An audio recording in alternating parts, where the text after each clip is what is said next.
အားလုံးပဲမင်္ဂလာပါဒီနေ့မှာတော့ကိုမကောင်းကြောင်ပြောနေတဲ့သူတွေကိုတနာလိုက်ပါဆိုတဲ့အကြောင်းအရာလေးကိုမျှဝေပေးသွားချင်ပါတယ်ခေါင်းစဉ်ကိုမြင်လိုက်တာနဲ့နည်းနည်းတော့စိတ်ကတိကောက်ဖြစ်မဲ့ထင်ပါတယ်ကိုမကောင်းကြောင်ပြောနေတဲ့သူတွေကိုဘာလို့တနာရမှာလဲဆိုပြီးတော့ပေါ့ဒီအကြောင်းအရာနဲ့ပတ်သက်ပြီးတော့ကျမရဲ့အတွေ့အကြုံလေးတစ်ခုကိုမျှဝေပေးသွားချင်ပါတယ်ကျမကတော့ General Thoughts ပိုင်းဝင်ပေါ်မှာအပတ်စဉ်တစ်နှစ်လာနေနဲ့ကြာတာပေးနေတိုင်းကျမရဲ့တွေးမိတွေးရလေးတွေကို audio book အနေနဲ့မျှဝေပေးနေတဲ့မျက်ဝေမွန်ပဲဖြစ်ပါတယ်ရှင်ကျမမှာအမဝန်ခွဲတစ်ယောက်ရှိပါတယ်အစားကတော့ကျမတို့ချစ်ချစ်ခင်ခင်ပါပဲသူမရဲ့မိသားစုကလည်းကျမတို့သားမိပေါ်ကျေးဇူးတရားတွေအများကြီးရှိပါတယ်တကယ်တမ်းပြောရရင်ဒီနေ့ကျမဘဝမှာယက်တည်နိုင်တာဟာသူတို့မိသားစုကြောင့်ပါပဲကျမကလည်းသူတို့ကိုမိခိုပြီးတော့ကြည်ပြင်းခဲ့တာပါဒါပေမဲ့တနေ့ကျမအဝေးမှာရှိနေတဲ့အချိန်သူနဲ့ကျမအမေကြားမှာစကားကြောက်ကစားဖြစ်သွားခဲ့တယ်လို့ကြားရပါတယ်ကျမကတော့မသိလဲမသိဒီပြဿနာနဲ့လည်းမသက်ဆိုင်ပါဘူးဒါပေမဲ့လေဘာကြောင့်မှမသိပဲကျမအပေါ်အညှို့တကြီးနဲ့သူကမုန်းလာခဲ့ပါတယ်အဲ့ဒီနောက်မှာတော့ကျမမကောင်းကြောင်တွေကိုသူအမျိုးတွေကျမအမျိုးတွေထံဒီဇိုင်းမတ်လိုက်ပြောနေတော့တာပါပဲ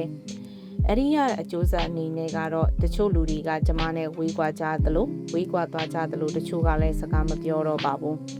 ကျမလည်းအတော်လေးဝမ်းနည်းခဲ့ရပါတယ်စိတ်ကတိကောက်လည်းဖြစ်ခဲ့ရပါတယ်ဒါပေမဲ့အချိန်တစ်ခုကြာပြီးတော့စိတ်အနေထိုင်လာတဲ့အချိန်မှာကျမသဘောပေါက်သွားတာကသူကတနာဖို့ကောင်းတဲ့အမျိုးသမီးတစ်ယောက်ဖြစ်နေတယ်ဆိုတာပါပဲကျမပြန်တွေးမိတာကလေသူကသူ့ရဲ့တန်ဖိုးရှိတဲ့အချိန်တွေကိုကျမမကောင်းကြောင်ပြောဖို့အသုံးပြုနေခဲ့တာပါပဲသူမအဲ့လိုလိုက်ပြောနေတဲ့အတွက်ကျမဘက်ကဘာမှလျော့မသွားပါဘူးအရက်လည်းမလျော့သလိုတန်ဖိုးလည်းမလျော့ပါဘူးအဲ့ဒီလိုပဲသူ့ဘက်ကလည်းဘာကောင်းကျိုးမှမရခဲ့ပါဘူးစဉ်းစားကြည့်ပါလူတိုင်းမှာတစ်နေ့ကို24နာရီပဲအချိန်ရှိပါတယ်အိတ်ချိန်8နာရီဖယ်လိုက်ရင်တကယ်အသုံးချနိုင်တာက16နာရီပဲကျန်ပါတယ်ဒီ16နာရီရဲ့မှာတစ်နေ့ကို1နာရီပဲလူတစ်ယောက်ကိုဝေဖန်ဖို့သုံးမယ်ဆိုရင်လတွေကြာလာတဲ့အခါမှာနာရီပေါင်းများစွာကိုအကျိုးမဲ့ဖြုံးတီးနေတဲ့အတိုင်းပါပဲအဲ့ဒီအချိန်တွေကိုစာဖတ်လိုက်ရင်သူ့ဘဝအတွက်တိုးတက်မှုရနိုင်တယ်ဖျားကုံတော်တစ်ခုခုကိုစိတ်နယ်ပဲပွားနေမယ်ဆိုရင်တော့ကုသိုလ်တွေအများကြီးရနိုင်တယ်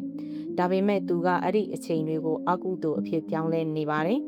တကယ်လို့ကျမကမကောင်းတဲ့သူတယောက်ဆိုရင်လည်းအဲ့ဒီအကျိုးဆက်တွေကကျမနဲ့ပဲဆိုင်ပါတယ်ဒါကိုသူကမနေနိုင်မထိုင်နိုင်သူ့ရဲ့အချိန်တွေပေးပြီးအကုသိုလ်ယူနေတာပါအဲ့ဒီအချက်ကိုကျမသဘောပေါက်သွားတဲ့အချိန်မှာသူ့ကိုတနာဖို့ကောင်းနေဆိုတာကိုတကယ်ခံစားမိတတ်ခဲ့ပါတယ်ဒါကြောင့်ကျမလိုပဲဒီလိုမျိုးကြုံဘူးတဲ့အမျိုးသမီးလေးတွေရှိရင်စိတ်မသက်မသာဖြစ်နေမယ်အစားဒီလိုလေးပြောင်းတွေးကြည့်ပါလားသူခင်ဗျာငါအတွက်နဲ့သူ့အချိန်တွေကိုပြီးနေရှာတာလို့အဲ့ဒီလိုတွေးလိုက်တာနဲ့စိတ်ကအနှဲငယ်ပေါ်သွားပါလိမ့်မယ်တခါတလေဆိုရင်နမကြီးမင်းသမီးတွေတောင်တနိုင်ငံလုံးရှိမှဝေဖန်ခံရတာပဲငါကဘာမှမဟုတ်ပဲဝေဖန်ခံရတာဆိုပြီးတော့ပေါ့ပေါ့ပါပါပဲရှိပြီးတော့ခွင့်လွတ်ပေးလိုက်ပါ